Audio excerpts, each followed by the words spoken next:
spot a good relationship? Of course, nobody knows what really goes on between any couple.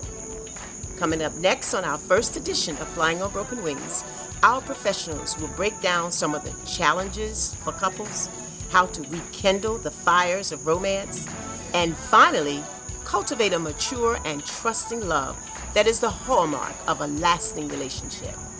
All this and more on Flying on Broken Wings. Flying high, flying high, flying on broken wings. Flying high, flying high, flying on broken wings. I'm flying high, flying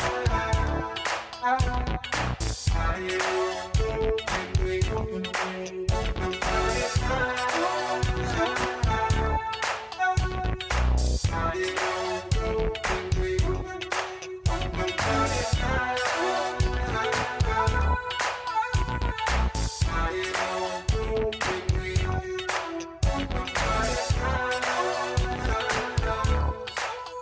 Back in October 2020, my book Flying on Broken Wings was released. The book is a memoir that follows my journey from less than a year old until the present. Flying on Broken Wings is a work with a long reach, touching people of all races, genders, religions, economic status, ages, etc. In it, there are many themes to which we can all relate in one way or another, and it is the impetus for the conversations on this show. Today, we will be talking about one of those themes, relationships, and with us, we have relationship coaches Elitia and Cullen Mattox. Elitia, Cullen, welcome to the show. They come to us as a husband and wife team and the owners of When Love Works Dynamically. Before we get into our conversation, let's take a closer look at our guests through video.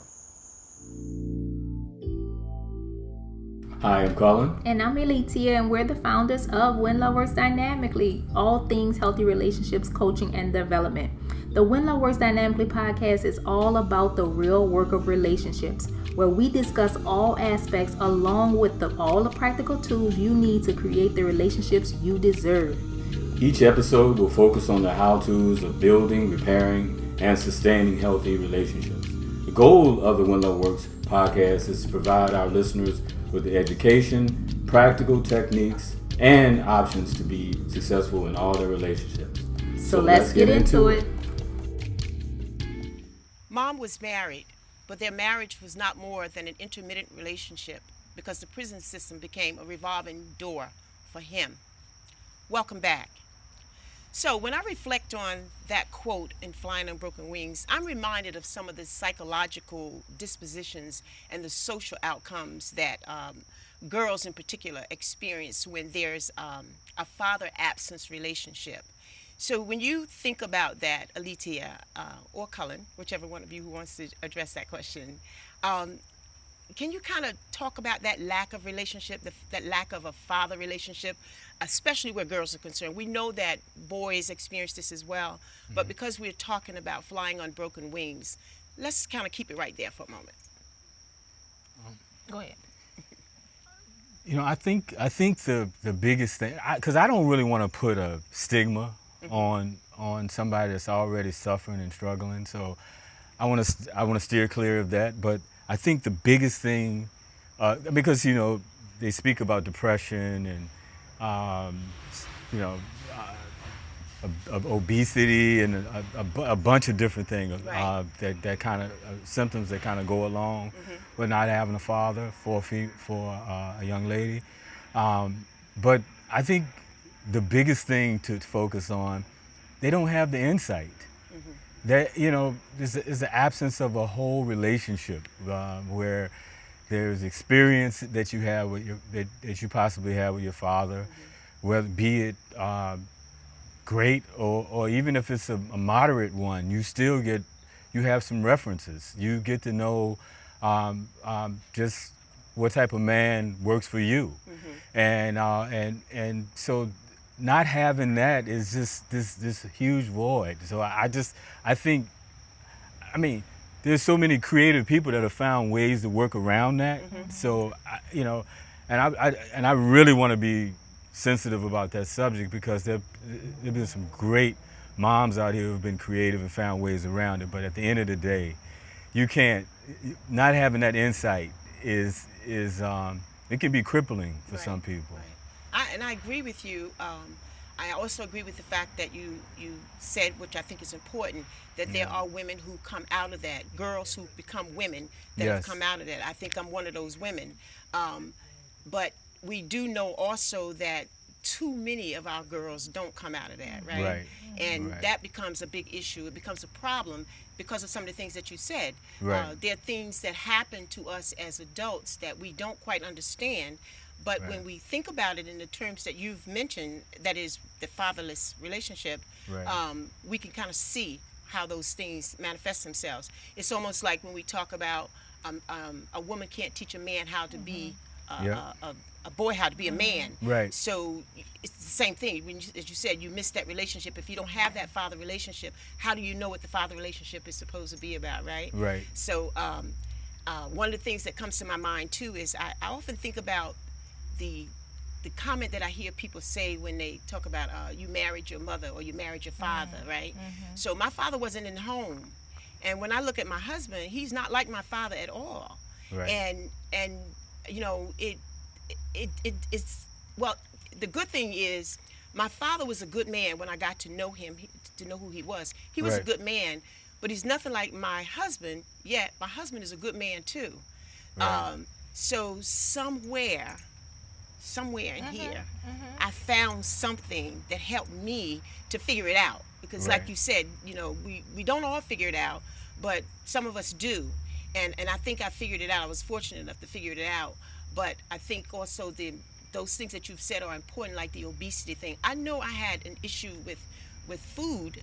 Not so much that I abused it, but the fact that, you know, when you're in certain situations, you're told to do certain things. Like my mom used to say, eat all you can eat because you don't know where your next meal is coming from. And while that's okay for the moment, if you practice that every day, that becomes an issue later on. And perhaps if that father were in the home, maybe he would say something different, like, you know, or maybe because he was providing, it, you know, it wouldn't have to come to that, you know, that sort of thing, you know. And it's interesting too that you named that too, because all the symptoms that you both highlighted don't necessarily happen just because of fatherless home. I grew up in two-parent home, but it was a dysfunctional relationship. So while father and mother were both there, I still faced some of the same challenges. And one of the things that I love about what you said is that in your husband, you found just a good person. And then you found out later that your father was just a good person. So I think that's something that I practice as well. Even though I saw traits that I definitely didn't want in a partner, in my father, he still grounded me enough, or I was able to still attach to the part that I want. Like, this is just a good dude. And so I'm just going to make sure I partner with a good man. There are a lot of things that are wrong. And because it's two-parent doesn't always mean it's healthy. So that's right. The whole depression and all those things I had to navigate too, but it was a fathered home. So it's important to note that too.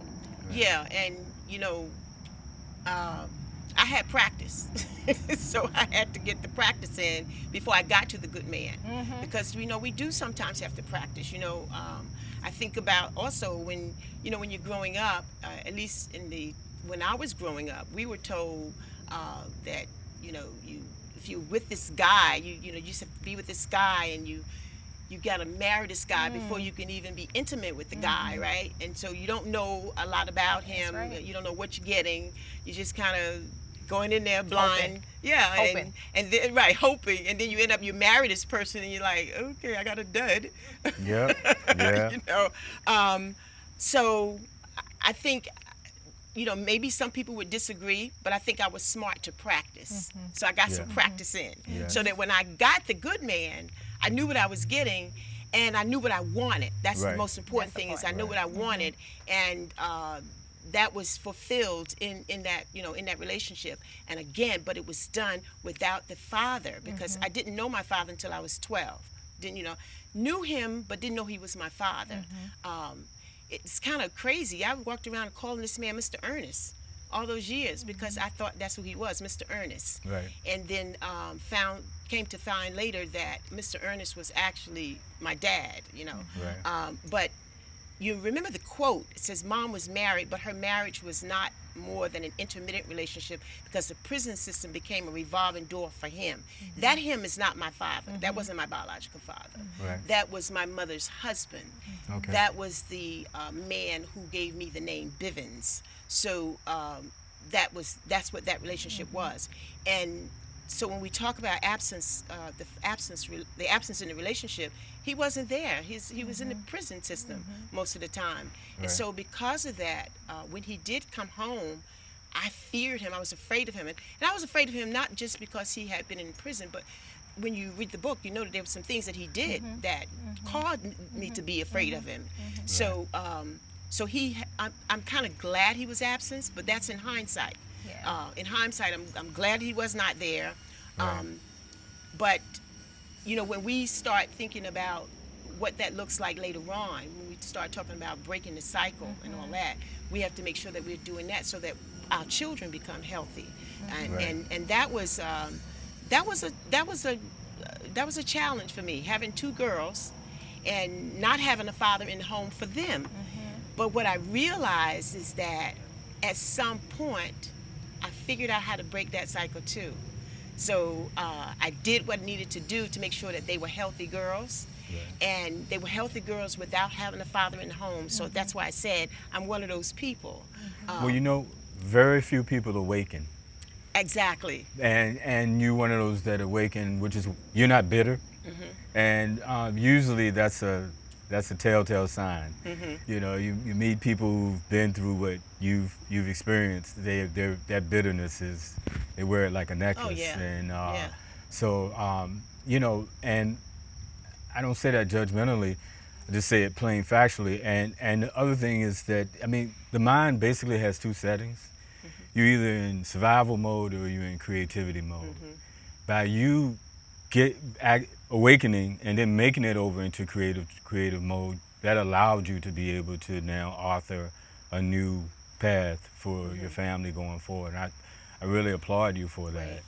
Yeah, and we know that that's not an easy thing to do. Right? No, it's not. So It's the work. It's the work, though. Oh, it yeah. doesn't Yeah. have to be hard necessarily, but it is a choice. Yeah. It is a choice to say, am I going to allow what I've experienced to dictate how I operate, how I raise my children? Am I just repeating the same cycle, or am I going to hope and do some work towards something different, even if I've never seen it? Because in your example, what does it look like to have a healthy father around? Like, if you've never seen it, then you have to go on faith and put together some work. You have to be creative, and that's why we love just helping people through the whole survival or creative mode, because you literally have to be creative to create a home that you've never seen. right. Yeah. And that's the key right there, Elitia. When you're creating something out of something you have no knowledge of, No right? knowledge of. That's huge. It takes me back to something you were saying, Cullen, when you said I had the awakening. Right. The interesting thing is many people don't awaken until they're adults. Yeah. I- No. No. ahead. Not even then. They don't Right, even right. wake. That's not true. And they 95% of people think that they're self-aware, and only 5% are. Okay. Yeah, we practice the consciousness model, and so we have the numbers that we like. Right. No, Yeah, 95% so are walking around not believing true. they're conscious, Believing and that they're awake, conscious, but okay. only 5% of the So- population. I could say that I think I was awakened at an early age. I Obviously, think because I you was- created from exactly. You created from a void. void. Like I'm not trying to say your relationship. You know what I mean. No, I you get it. created I know from what a- you're saying. You created something that you didn't even see. right. So And that awakening for me is very clear. It happened when I was 12, right. 12 years old, and I remember it happening. And I state this in the book when I talk about when my mom asked me the question, should I marry this man? And this was my stepfather. And I said, absolutely not. And she said, why? And I said, well, haven't you been paying attention? He Yep. was beating his first wife. Yes. Don't you think that that's going to continue? Now, where does a 12-year-old get that from, right? Right. But I said that to her, and her response was, well, he said he won't hit me. So I don't think he's ever going to do anything like that. And I said, well, I don't believe that, because I saw what he did to his first wife. Right. And so I just think it's going to continue. Right. And so that's not the mind of a 12-year-old. A typical 12-year-old is not thinking like that. No. So We're I know hoping that it becomes the norm, that a 5-year-old is thinking Exactly. to say, this Right. is not a healthy This is situation. not healthy. Exactly. Hello, teacher, the way you're treating me, it is not a healthy Exactly. environment. But So that- we're hoping that it changes. Sorry, but that's the perfect example of what I was saying. Your mom was in survival mode. Exactly. So you know, everything, every person was a resource to help her get through to the next thing. And you were already emerging over into to the creative mindset, which allowed you to think of a way to bring you out of generational stuff. Right. That stuff. Right. Leave it back there. Right. And you did it. That and that's nothing to. I mean, that's heroic. It really is. Yeah. Yeah. I think there's some irony in that because while my mother had no hope, I think I got hope from her not having hope. Her lack of hope gave me hope. Right. Because when I saw what she was experiencing, I knew that was not something that I wanted to experience. Right. And so that lack of hope said to me, you know what, you got to do something different. You have to do it differently. And so I made up in my mind at a very, very young age, that I would do it differently as soon as I could do it differently. I remember even giving myself a time limit. Right. I said, when I get 18, I'm leaving home and I'm going to do this and I'm going to make it all happen. Right. That didn't happen, of course. I left home at 16 because the things that were going on that I said, that I promised myself I would not allow to happen, when they started happening, I left. Yeah. I had to leave. I had to leave that situation because I had made that promise to myself. Right. And so, I had to do what I needed to do. Right. But everybody doesn't make that choice, Right. and my mother didn't make that choice. And I pulled her out of it, got her out of it, but she went right back into that, On some levels, I think I've said this before, and I could be wrong on this point. But at some point, I think that she was suffering from Stockholm syndrome. Right. Because, when she was there was always moments when she made excuses for it being right, what was going on. This is right. This is, no, he's right. This is the way it's, that kind of thing. And in my mind, I'm just thinking, am I crazy? And, it just doesn't feel right. It's Right. not right as far as I'm concerned. And so it was the kinds of stuff that guided me and helped me to move to that, in a different direction. You know, Yeah. so. But I just want to say this to you. Most of our intellect and leanings and stuff, a lot of it came from when we were between 1 and 7, like our personalities. When you're in theta brain, and when you're in theta brain between 1 and 7, you pretty much receive anything and absorb anything. So we know that fatherlessness is a growing problem in the United States. As a matter of fact, in the 2021 Census Bureau and fatherhood.org, would you believe a staggering 19.7 million children are living in households without fathers. That's more than 1 in 4. And those statistics are just, it's staggering to even think that there are that many children who are living in households that do not have fathers. But to that point, do you all have some tools perhaps that you can offer that somebody might use immediately to kind of help them along with that process? Yes, we do. Okay. In fact, our whole, When Love Works is the name of our company. When Love Works dynamically, and our whole existence is about giving healthy relationship tools to people who are struggling. I mean, there are like 4,000 universities in the United States alone, and less than 1% of them have a curricula that address healthy relationship culture.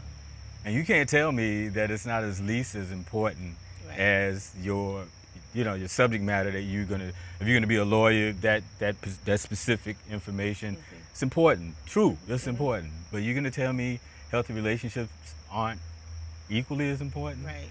Because there are a lot of people whose lives fall into ruin when the relationships go bad. And So we always really bring people to that one. Remove the judgment. Where will we have learned it? If it's literally not in elementary, middle, where we have learned it. In the number that you're sharing, if the home is not a place where it's conducive for you to repeat the patterns that you saw at home, then everybody's using trial and error. So we said enough already of trial and error. We already hit our heads. See people around us hitting our head. We was like, can we cut down the struggle, specifically within Black and brown communities? We are highly marginalized in so many other areas. Can we come home and have healthy homes? And so that's why we started this work, because whether you have two-parent household or single family, you still have the ability to create what you never saw. Like you're living proof. I'm living proof. Cullen's living proof of creating the relationship of your dreams and grounding it in health. But the first part of it is, one, remove the guilt.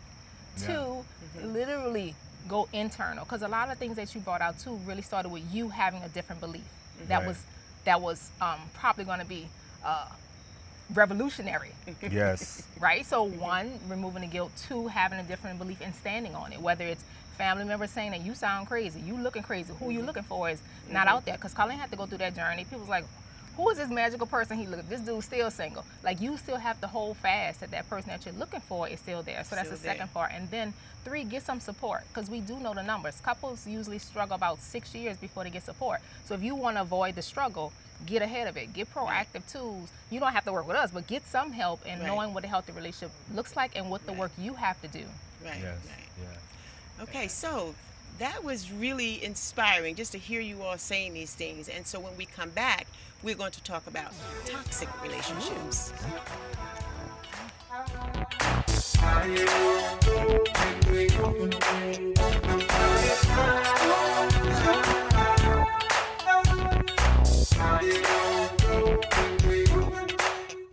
Hey, we hope you enjoyed that part of our show, Father Absence Relationships. We invite you now to come on over to rlsmedia.com. There you're going to find the Dr. Hudson Show. Click on it and you'll be brought to my blog as well as our YouTube channel. And if you have some ideas for some shows, let us know that as well, because we are all flying on broken wings. Don't forget, we want you to click, like, and share. Flying high, flying high, flying on broken wings. Flying high, flying high, flying on broken wings. I'm flying high, flying on broken wings. I'm flying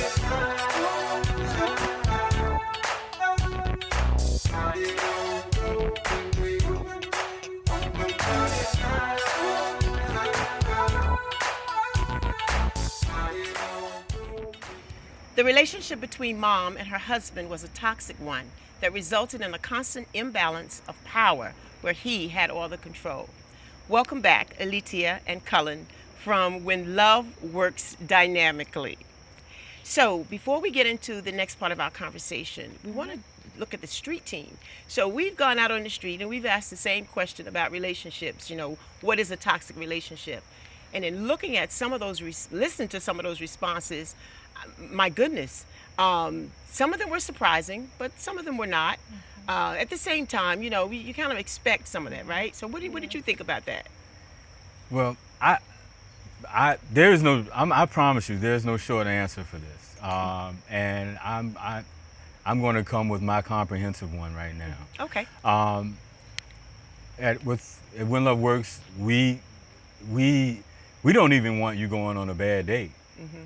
Because, you know, it's your responsibility to vet properly. And you know, we teach people how to get a profile, to know what works for them. The dating process lasts for like 4 to 6 weeks. Maximum. Max. If it's long distance. Because it's conscious dating.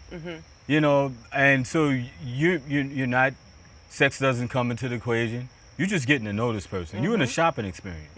And that person is on the clock. You're looking at them, they're looking at you. And you're trying to see whether it's a match. It's nothing personal. You can be an amazing person and they can be an amazing person, but you guys suck together as a team.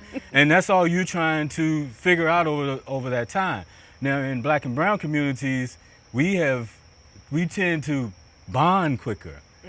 And you know, I found somebody, and we bond. And then we start doing the vetting. And then he changed or she changed, you hear all that stuff, but you're basically living off the chemistry. Chemistry is like a down payment on a relationship. It's not gonna last you. It's gonna be like this for a while, and then it does like this, and then inevitably that question comes out: Who changed? What happened? Or she changed? No, the chemistry just ran out. Now you got to do the work. But going back to right from the beginning with us, we really hard on the vetting process, because it's all about you choosing properly, so you're not having these dysfunctional connections with people, and you're trying to make something fit that was never meant to fit in the first place. You're trying to force yourself into a situation that you were never meant to be in. You're bigger than that, and you're in this relationship with somebody that's trying to keep you there. And control is always weakness masquerading as strength. That's what he was doing to your mom. Exactly. So one of the things that is important to avoid all type of toxic relationships, and there are a couple types, situationships, dysfunctionships, it's important to know what a healthy relationship is. So we start with this definition. Take notes. A healthy relationship is a mutual exchange of time, energy, resource, support, and health. Say it again. A healthy relationship, thank you, baby. A healthy relationship is a mutual exchange of time, energy, resources, support, and health. Yep. When it's not mutual, keyword, that's a flag for you to say, okay, great date. You don't even have to order appetizers. You get up and go. That dating cycle is done. Yes.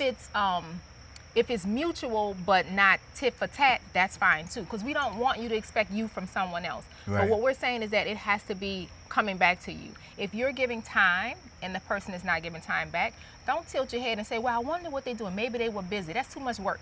Yeah. You're doing work, and it's not even working yet. Dating is not a period of working. It's just shopping. Nah. Just like you go in the store, you have the right to say, I like this blouse, pick it up, put it down, and walk out. No one's coming behind you say, we go together.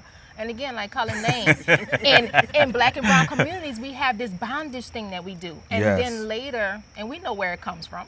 We're connected, and we go and we own people. So we know subconsciously where it comes from, but it's not a healthy practice.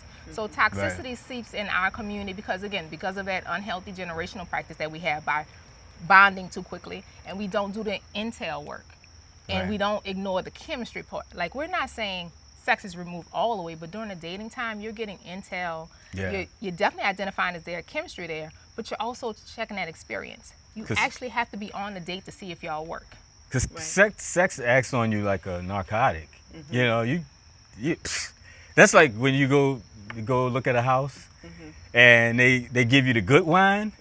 You're gonna miss the water leaks in the top of the ceiling, and the fact that the water heater hasn't stopped running the whole time since you've been in there, because you feeling real good. And it's the same way.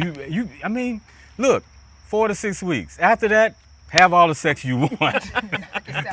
but stay awake. Toxic relationships wouldn't be a thing if we learned how to date really well. If we got dating down, oh my goodness, the person that we choose to go in and courting with, we would already know that they're ready to do the work. Right. And then lifetime partnership will come after it or not, because we're very clear that dating is temporary. Dating is not a relationship. Dating is not a relationship. Courtship is the first relationship, and it's a temporary one. Yes. So even at the end of courtship, which is about a year, you two can still decide we're not going into lifetime partnership, and it's okay. Two great people, not a good match. And we're saying along the way, if you use a healthy working definition like the one we shared, you can keep checking that along the way. Dating is very short. You find out, oh, okay, this person I'm on a date with is a sexist, is a racist, you get up right there. There's no obligation. Right. Dating is not even a relationship, so you don't feel the obligation. You don't feel the guilt. You don't feel the judgment. Like Cullen talk about all the time. Every family reunion you went to, like, they was like, when are you gonna get together? When are you gonna hook up? You just have to release that judgment. Introducing me to people and stuff like that. I'm capable of making my own choices, thank you. But it's my vetting process, not someone else's. And when you don't vet and do the work in dating, you end up in a situationship. And a situationship, by our definition, is when you take the dating and extend it with that little gray area. Right. Dysfunctionships are usually people in committed relationships that have that gray area too. They're not getting their needs met. The other person not getting their needs met, but no one's leaving because I done put in 3 years. I done, who gonna get the next person? No, I'm gonna get my time, and you're gonna give me everything. So we know situationships and dysfunctionships are rampant in our community, and we're just saying, do the work. Some situationships and dysfunctionships can be transformed. Some of them you just have to learn how to part in love. So we actually teach people how to part in love because we're very clear that we want you to part in a way that you leave that person with dignity intact. We want that to be a whole human being leaving that relationship with you. Right. Because they owe you nothing. They owe you nothing. They weren't a match. That doesn't make them the devil. You know? Thanks. I enjoyed. Thank you for bringing me. I've never been to this restaurant before. Thank you so much. But I don't think it's a match. And move on. Leave the person intact. Right. Yeah, and that's great. This is great information. I'm loving this, and I'm hoping our audience is loving this too, because it's really some really eye-opening information here. One of the things that you've made me understand is that my husband and I did it right. Yay! Because he insisted that we take it slow, that we date first, and then there was a courtship. Right. And it ended up, it was 4 years before we actually got engaged. But when we got engaged, we knew we were ready to get married. The engagement was just a formality. We knew at that point we were ready to get married. And so he'll probably kill me for saying this, but that 4 years was a wonderful experience for me, because I had been in relationships like you talked about, where it's like you're dating, you bond too quickly, things happen, and then you're like, okay, you know, what's next? Or, okay, do I need to hang on? Or whatever the case may be. We went on a date, and we went to the movies. And I was offended because he sat a seat from me. And I'm thinking, what is this about? You know, what is this? I'm at the movies with him. I'm supposed to be his date. I'm sitting here. He leaves a seat here, and then he sits in the next seat. And so, of course, when I asked him about that, he says, this was just a date. I wasn't trying to lead you on. That's right. I wasn't trying to make you think it was anything other than what it was. It. It was a date. Right. So I did not understand what dating was. That's it. He did. That's right. And so he forced us to date. And we did. And once we finished the dating, it went to the next level. That's it. Yeah. Similar stories. Yeah. Yeah. Yeah. So, Yep. so that stuff is important. So It is. you did it right. Yay. So, you know, when we talk about this whole business, though, of toxic relationships, we know that there's a whole lot of stuff that's mixed in there. And I and millions of other people, and I know people in our audience as well, we've all either known someone in a toxic relationship, or we know someone, or some of us may have even been in toxic relationships ourselves. But the Mental Health of America Association talks about toxic relationships and names a lot of different things that you find in that kind of relationship. And I'll just name a couple of them for you. Being judgmental, manipulation, making the person feel badly about him or herself, negativity, passive aggression, and self-centeredness. Can you speak just a little bit about either one of those, or a combination of those, or?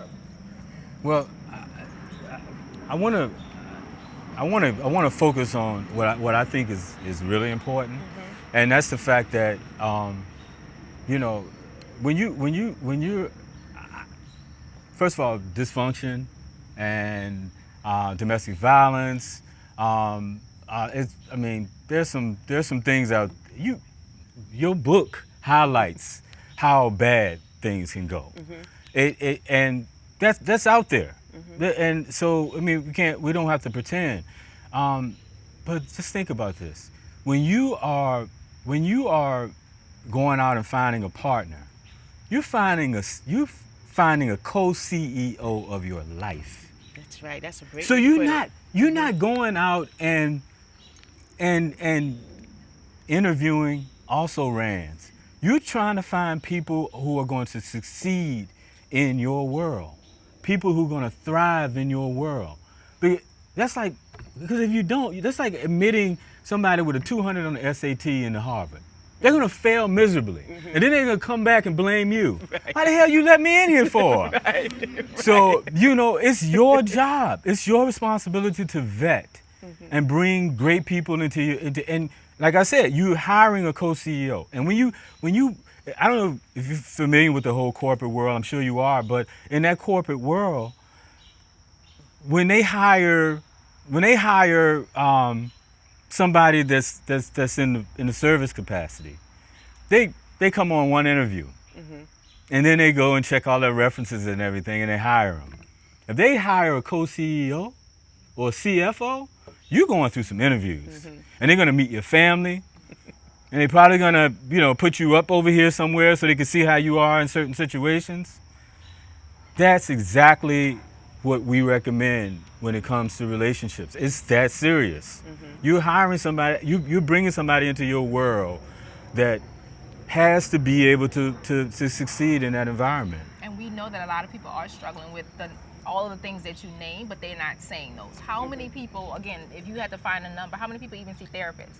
We know those numbers. There's a stigma. That's why, again, even though our background, we have the degrees in the area, we went to coaching route because we know our community wouldn't just come to us as therapists. So we go to coaching route to get them in there any way we can, because we recognize that the stats are also disturbing about how every 1 in 3 young women has experienced sexual abuse before 10.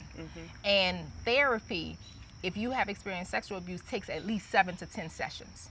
So every 1 in 3 women should have been in 7 to 10 therapy sessions, period, out of the gate. Right. Where does that happen? Right. So we know we have an uphill battle, right? So everything you name is very common in the community, but how many people would say, oh, my family's being very passive aggressive?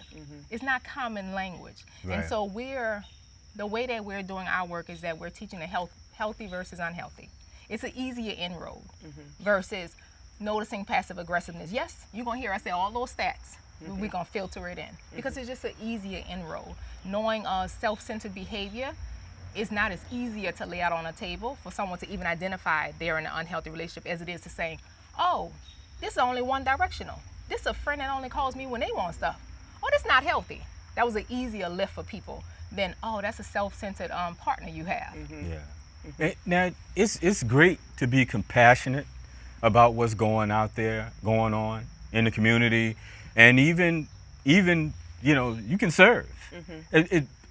One of the most amazing things in the world is to serve, but when it comes to relationships,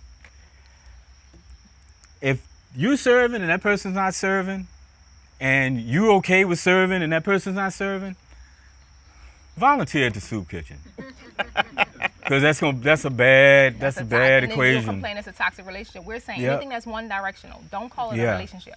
Call it a ministry. Call it community service. Do something else, but don't use the language wrong. And so we're just shocking people into the language that they use. Even if it's a cousin, if it's a mother, or whomever, just watch the language because it has to be mutual.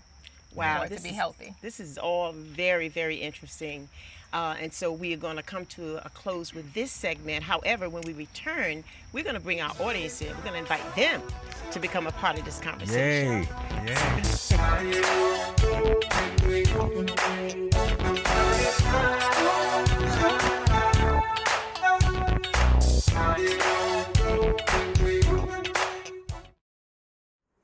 Hey, we hope you enjoyed that part of our show. We invite you now to come on over to rlsmedia.com. There you're going to find the Dr. Hudson Show. Click on it and you'll be brought to my blog as well as our YouTube channel. And if you have some ideas for some shows, let us know that as well, because we are all flying on broken wings. Don't forget, we want you to click, like, and share. Flying high, flying high, flying on broken wings. Flying high, flying high, flying on broken wings. Welcome back. We're here with Elitia and Cullen Mattox from When Love Works Dynamically. And so before we start our next segment, let's just talk a little bit about where you all are with respect to this whole relationship thing. Well, you've told us a little bit about yourselves and where you are, but give us something that we don't know already. Oh, that's a good. You're trying to stump people. We're empty nesters. We're enjoying our best lives. And that's not true. We were enjoying our best lives with the children at home. So we literally practice what we preach. We were our first clients, and those children did not stop anything. But we are enjoying this new experience with an empty home. So in terms of our relationship, I feel like it's just evolved into something that I've never dreamed of. Yeah. Likewise. Okay. Yeah. I didn't realize you had children. Oh yeah, 3. Yeah. They are gone. So we have a 26, 25, and Kelvin is 20. Yeah, so we okay. So we you have grown folks. Grown. Yeah, like me. If I gave my children ages, they would be mad, right? They would start kicking me and stuff. So I won't say anything. But so okay, well that's good to know. And you said you're empty nesters, but you're not really empty nesters, right? Well, at this time we're going to engage our audience. We're going to have our audience ask you all some questions. Awesome. So, who wants to start? Let's start over here. Teresa? In prior segment, you were talking about toxic relationships. If someone removes themselves from a toxic relationship, is it ever okay to go back? I mean, maybe the person has changed or grown, or you have changed or grown. So would it ever be, or is that a definite never, ever, ever?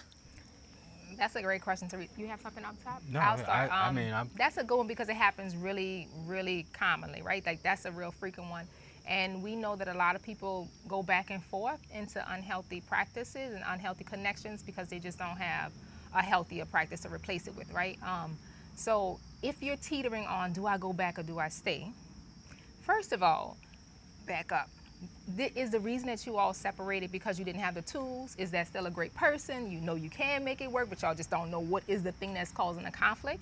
For us, we find that every couple has about 12 to 10 things that they have to navigate. Every couple has to go through the same 10 or 12. We've done the work, we've been doing this for a while, and it's the same 10 or 12 things that break people up if they don't process each of them, right? And so if it's a connection where one of those 12 is tripping you up, or one of those 12 is tripping you up repeatedly, we know why y'all separate. And then y'all just hoping time is gonna resolve it. And then you come back together and think that conflict is not gonna be there. We welcome the conflict that broke the couple up because we recognize that that's a place to do work. It's an opportunity. Conflict in our work is not a bad word. It's an opportunity. Yeah, opportunity for creativity. Because that thing gonna keep coming up. It's gonna come up. So if they break up every 2 years or every 6 months, it's gonna come right there. It's gonna be, hey, I'm back. So when we gonna get on this communication? Hey, I'm back. When we gonna get on this gratitude? It's gonna keep coming up, and we know every couple has to navigate a few things, and we're saying when you put in the work on those things, you don't have to see that thing again. And people break up not because the amount of challenges, it's the same challenge over and over. And we got tired of seeing people who really love each other have to separate because they don't have the tools. So if you've seen the same thing beating y'all up over and over, we're saying we're hoping that people just get the tools instead so they could put that thing to bed once and for all. You know, hypotheticals are our Achilles heel, but I mean that's about as good as we can answer that question. But this is what I would tell you though. A person, if you're coming back together, obviously there's going to be dialogue. If that person is going to share what's, hopefully you talk about what's going to be different. So intel is so important to get. I mean, that's part of what we say is so needed in dating. You're getting intel. You're seeing if the chemistry's there, and you're seeing if you guys enjoy each other and work together. Okay, well, so if you're going back, you guys have already failed.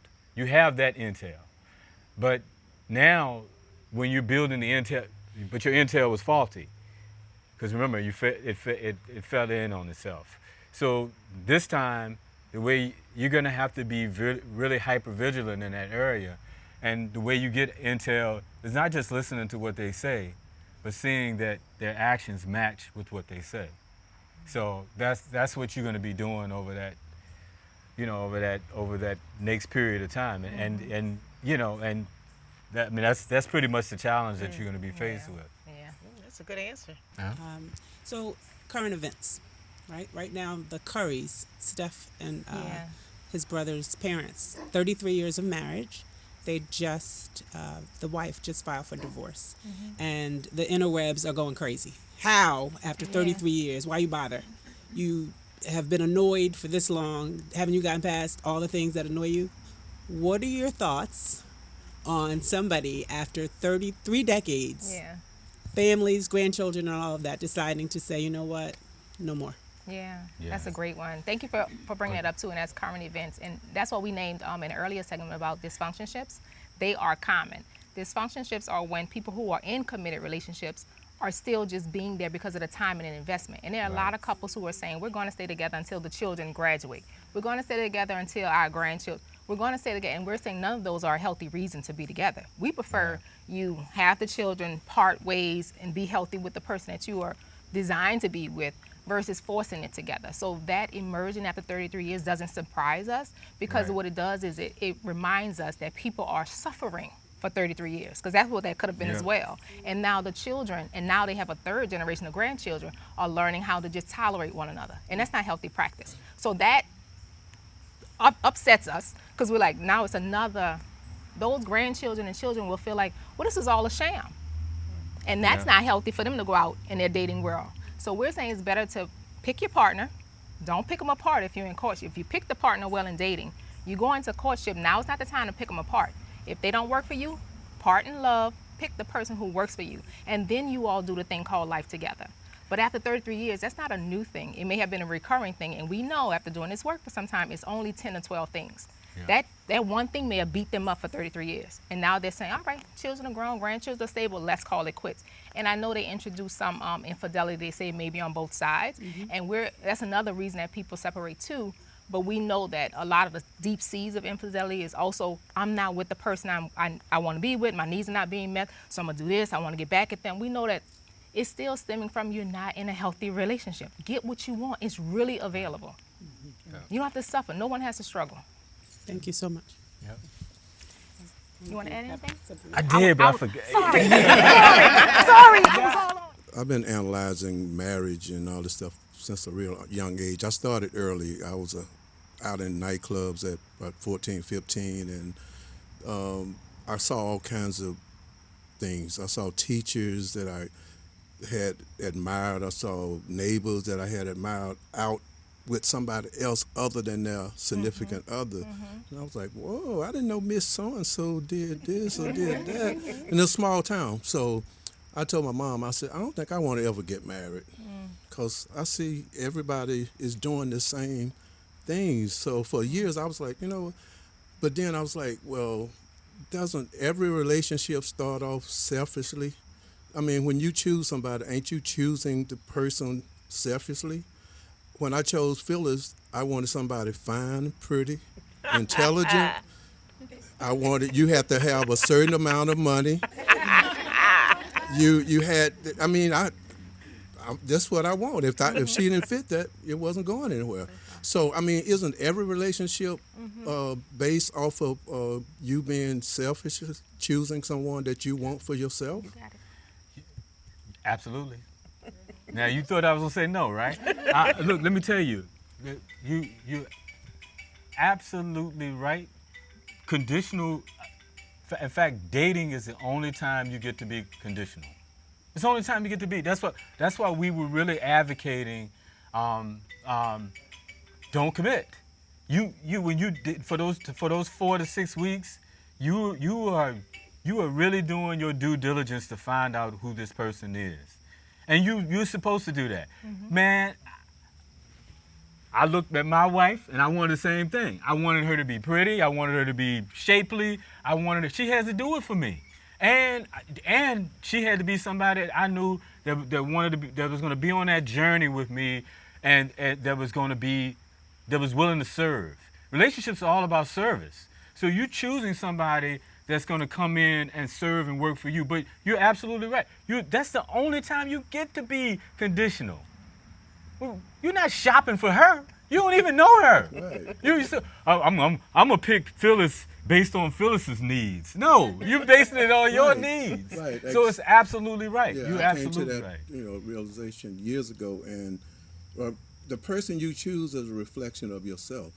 if you do the work. And so we have If you do the we work. explicitly No, teach right. relationship profile because a lot of us never did our own profile or Right. it needs to be updated. So Right. we have about 18, 20 questions, and we put it even in the book even, that we teach people to, what do you want in a partner when it comes to time? Some people say, I just want people to spend time. That's not deep enough. What does it look like? You want phone calls every day? You want check-ins? You want the quality time where there's Yeah. nothing in front of the computer down, no phone, walking? My husband's physical time. What does that look like? Hey, but like it has to be Yeah, what's their love language? customized to you. And so Yep. it's a profile. And what you're just not named is you sat down and did your profile. And so in your Yeah. dating practices, you were quickly able to find out who worked for you. And then you said, oh, no, thank you, to the people who didn't. And that's what we're talking about. People have to start with the profile. It doesn't have to be a negative label as selfish, because people will look at that as a negative way to put it. Yeah. And we're saying, no, you're just very clear on who works for you. And then you're saying no to people that don't. Yeah, That's it's a not- humane way. Yeah, that's To be in that's, relationship. That's not being selfish. That's actually being ingenious. I mean, that's genius, because you are choosing. Going back to my Harvard analogy, you're choosing somebody that can succeed in your world. Right. Wouldn't it be up to the person to determine what's healthy for them, though?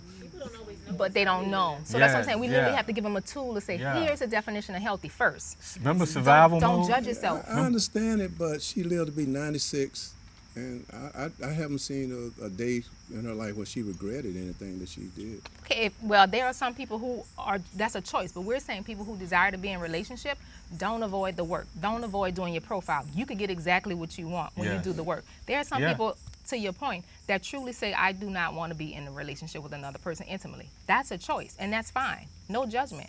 For those who do, we're saying, please don't tolerate anything. Please Right. don't not connect because, I'm a sacrifice for my children. Those are just not healthy It's not answers. sustainable either. You see what happened to Carrots? They got money. It's not sustainable. It's still collapsed in on itself. So you can say, because it's a common belief that we think that the relationships collapse in on themselves because people are struggling financially. But they have everything.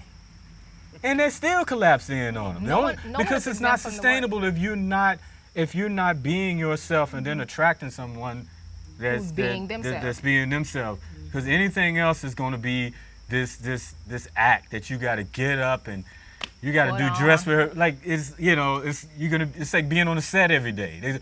How's my makeup? Okay, do I sound good? All right, okay. Yeah. No, man, it's exhausting. They did good to be this long. They need a award for making it this long. Yeah, I have a question. So you mentioned 10 or 12 kind of core challenges. Can you give some examples and Well, maybe how to recognize those things and overcome well, you them? recognize them. They're going to keep They saying, they hey, they gonna knock you. They are not subtle. Just to make that really really clear.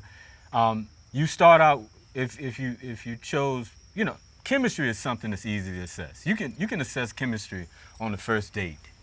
In the first 30, 40 minutes, you can assess chemistry. You got chemistry with this person. All right, like I said, let's say you go down the road a little bit and you guys are butting heads a little bit in this area and in this area and that area.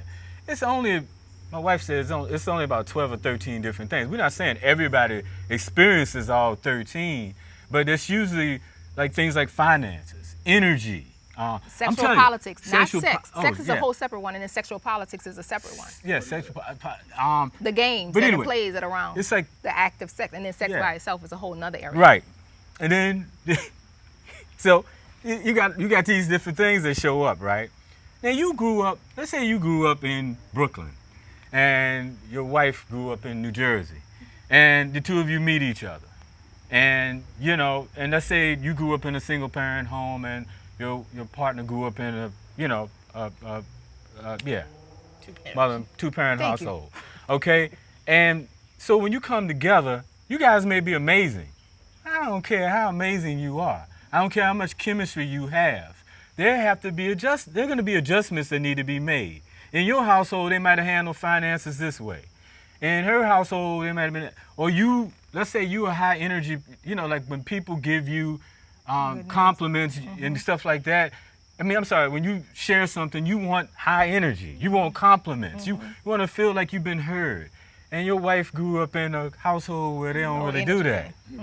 And let's say you like the hug, you love a hug from your wife, and your wife is not the touchy-feely type. Hey, y'all gonna have problems. Those are areas of conflict, and for most people, they fight over it. They argue about it, or man, I don't know why the hell I married you. And then all this, the slurs and stuff start coming out instead of the two of them coming together creatively and coming up with a solution.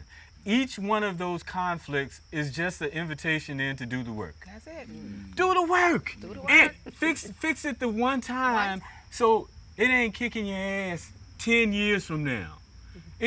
Look, I'm telling you, my wife led off by saying, most marriages don't end because people have lots of problems. They because we're creative beings. So, I mean, if you're not in survival mode, you're going to come up with creative things to deal with whatever your issue is. You're like, you know what? Hey, the roof fell in. Okay, well, I met this guy the other day. He can fix that. The bugs are doing it. You're going to figure out all these solutions for that. But if it's the same problem 10 years later, oh man, that's an Indian burn. and you're gonna say, maybe we can't get over this hump. You're more likely to come to that conclusion And then they than cite you would if it's irreconcilable different differences. stuff. And it's cite irreconcilable difference, and boom. And there you go. Two people that absolutely love each other apart because they don't have the tools. Wow. Wow. I guess this is a quick question. So you say do the work, but what do you think it is that in the Black and brown community there's such a stigma, or they're resistant to doing therapy and things like that? What is it that stops them from doing the work? Now you know why. Well, You know why. Because in our communities, there's always that. I mean, everybody's got that. A few people in the family that that they have mental health challenges, and people have trashed them. But Uncle Tommy, he's not wrapped too tight. It's stuff like that. They say stuff like that, and I know. I'm sorry that I made that into a joke, but I mean, but that's what they do. And so no mom wants to hear somebody say that about their kid. That's their kid. That's and nobody wants to be on the receiving end of that either, directly. Tommy, Tommy don't even want to hear that. So Uncle Tommy's over in the corner. He's sort of pushed back even more. But that's why people are. So it's been stigmatized. Yeah, sorry. Okay. Sorry, go ahead. Yeah, that's one of the biggest ones, especially in our community. We're not even talking about it, and so if we want to do something different, we just have to have a healthier practice put in place to replace, to come against that, right? We recommend families start as early as a young child, saying this is healthy, this is not, or if my emotions are going from 0 to 100, do I have a challenge with my emotions? Can I go to medium? We want a 5-year-old to be able to have that conversation, so they don't even think about the words therapy. But what they can say is, my uncle or my aunt is challenged with, every time I say something, they respond as high level. They always at 100. They want to automatically go to the doctor and go do all the treatments to get to bipolar. That's going to take too long. But if a 5-year-old can say, oh, Mom, I was just saying, I missed the bus, you automatically go to 100. That's always your response. A 5-year-old can pick up that pattern. Yep. That this person is always responding as if it's an emergency. I was able to do it with my mom, and we talked about challenges so easily in our household that our children was able to say, oh, Mom, I see you rolling your eyes off. Oh, no, you coming in the house with work stuff, and the way you're talking to me, your tone changed. So they were able to call me on my verbal abuse because we talked about it very openly and at a young age. So until we get to that, then we're going to see a cycle of it. Until we replace the habits, until we put in healthier practice, we know the answer. And we're just one company doing the work to combat that. What role does What role does love and affection play in a marriage? So if you already married, it's time to do your profile. It's time to do your profile or update it. Because if you already picked the person, here's the time for unconditionality. You can't pick them in the marriage and say, you don't touch me, you're Yes. not affectionate. Yes. And we're saying in marriage, y'all already crossed over to unconditional. So Yeah. the unconditional love looks like you ain't picking all this apart. That was in dating. Yes. Yes. And we had a little courtship period for about a year to do all that picking. Right. But now we're here. So now it's just an opportunity to get to work and update your profile. When it comes to intimacy and affection, honey, I would like you to serve me in this way. And then honey has the right to say, really? Does that feel like that? Does that look like that? Is this enough? I did 3 times a week. That's enough? Or does it look like 5? That's the work. But you have to know what it looks like to you first. And how many of us sit down and say, when it comes to time, when it comes to energy, when it comes to resources, when it comes to support, how do I want to be served? Yeah. We have come to the end of our show. I thank my audience. You all were great. Give yourselves a hand. You were wonderful. And I'm hoping that by the time you leave here, everyone here will have signed up for my YouTube channel. Please make sure you do that if you've not already done that. Thank you all. Have a good night. Flying on broken wings. Flying high, flying high, flying on broken wings. I'm flying high, so high, high, flying on broken wings.